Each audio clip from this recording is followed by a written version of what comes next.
जैसा बीज बोये तैसा फल पावे. तुम्ही काम चांगलं करा, लोक तुमच्या पाठीशी नेहमी उभे राहतात. One nation one education podcast सिरीजचा आज आहे डे 14. काल मी एक व्हिडिओ टाकला होता स्पॉन्सरशिप नाही मिळाली म्हणून. त्यावर मला भरपूर साऱ्या कमेंट आल्या की भावा तुझं काम चालू ठेव म्हणून. त्यांचे सगळ्यांचे मनापासून आभार. मला धीरज गुल्लाने अक्षरशः छोटी का होईना पण 50 रुपयाची मदत केली. आज आपण अशा व्यक्तीला भेटणार आहोत ज्यांना ओळख सांगायची गरज नाही.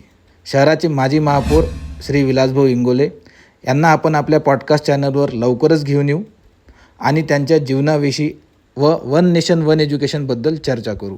भेटू नेक्स्ट ब्लॉगमध्ये. तोपर्यंत जय हिंद.